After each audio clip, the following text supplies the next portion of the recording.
नमस्कार, मैं अंजना और आप देख रहे हैं न्यूज सर्कल। आइए बढ़ते हैं आज की बड़ी खबर की ओर।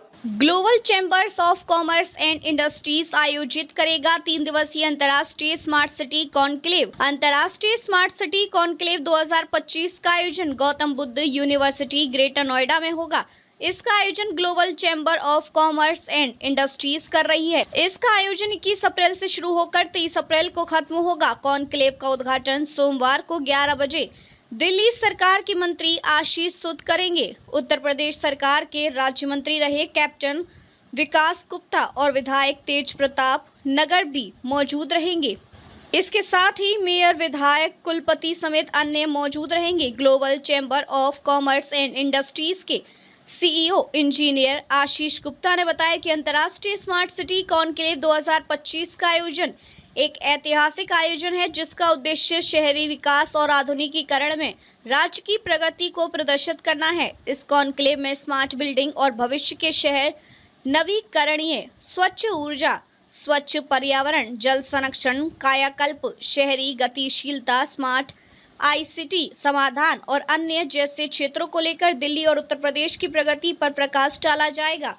यह सम्मेलन केंद्र और राज्य सरकार के अधिकारियों, विदेशी प्रतिनिधि मंडलों, स्मार्ट सिटी नेताओं, नगर पालिकाओं, विकास प्राधिकरणों, town planners, architects, real estate पेशेवरों, उद्योग विशेषज्ञों को स्मार्ट शहरी विकास के भविष्य पर सहयोग करने के लिए एक मंच प्रदान करेगा। शोभा ने कहा कि अंतर्राष्ट्रीय स्मार्ट सिटी कॉन्क्लेव में 20 से अधिक देशों के स्मार्ट सिटी के सीईओ, मेयर, राजदूत, वरिष्ठ सरकारी अधिकारी, उद्योग जगत के नेता और प्रौद्योगिकी कंपनियों सहित 2000 से अधिक प्रतिनिधि भाग लेंगे। 3 दिवसीय अंतर्राष्ट्रीय स्मार्ट सिटी कॉन्क्लेव में शिक्षा कार्यक्रम, शहरी सम्मेलन, real estate event, startup event, विमानन, सूचना प्रौद्योगिकी, पर्यटन कार्यक्रम, स्वास्थ्य सेवा और नागरिकता के देश दुनिया के विशेषज्ञ शामिल होंगे।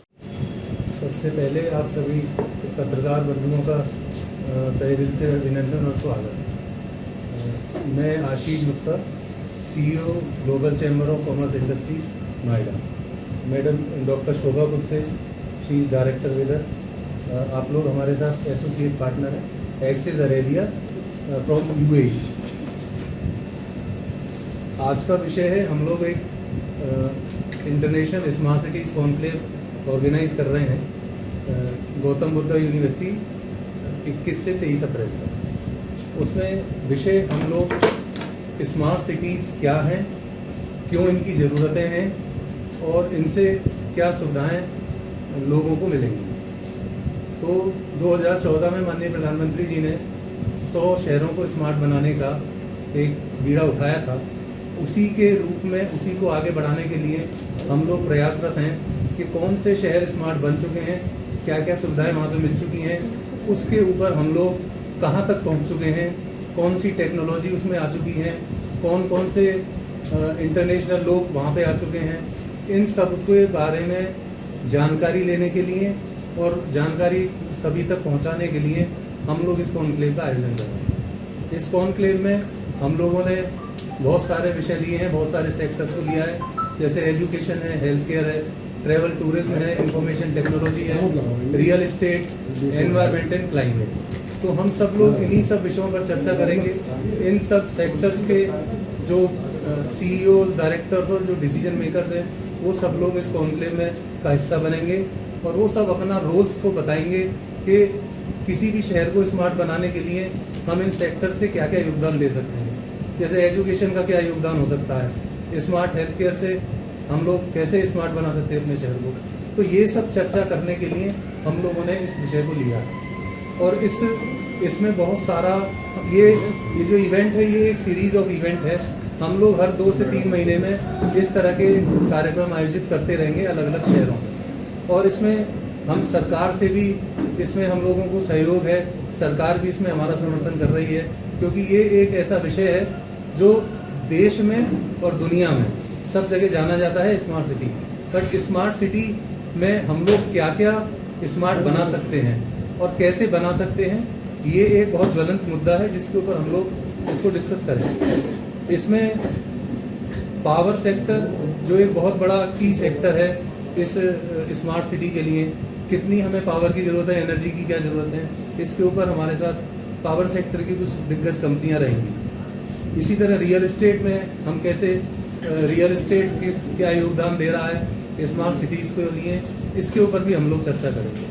तो ये एक बहुत बड़ा आयोजन है, एक बहुत बड़ा विषय है जिसके ऊपर हम लोग प्रयासरत हैं कि ये सब पहले हर शहर, हर गांव और दुनिया के हर कोने तक हमारा ये विषय पहुंच पाए। इसमें इंटरनेशनल हमने डेलीगेशंस को भी बुलाया हुआ है, जैसे कि हमारे साथ हमारे पार्टनर्स मौजूद हैं। ये लोग हमारे साथ कंट्री पार्टनर हैं और ये लोग एक कंसल्टिंग कंपनी है जो स्मार्ट सिटीज़ को कैसे स्मार्ट बनाया जाए, इसको यूएई सरकार के साथ में जुड़ के काम कर रहे हैं। और आज हम इंडिया में 16 देशों में और इसको आयोजन करने का हमारा आने वाले समय में प्लान है। हमारे साथ डॉक्टर शोभा कुलश्रेष्ठ हैं, थोड़ा सा आप भी। Good afternoon and welcome all of you. I have to speak in English because they must know what we are doing. Alright? Now, the smart city concept started in India very seriously in 2014, and already we have 11 cities in the country which claim to be smart cities. We have to see where they have done well, what have been the follies, and what more needs to be done so that the identified 8 cities of UP can be made into smart cities. As of now, we know that 8 cities have been identified to be, funded and focused for smart cities. This conclave is being held majorly with about 12 to 14 verticals, which Ashish Gupta has already told you. Starting with the diplomatic conclave, where we want trade commissioners and diplomats to participate so that they know what extension of trade can be done between India, UP especially, and the foreign diplomats. Then we have the real estate vertical, where we are hoping to meet real estate people who will find business opportunities to make these cities smart. Similarly, we have the IT sector, because IT is handling everything right from banking to your food which comes home. So we engage them also.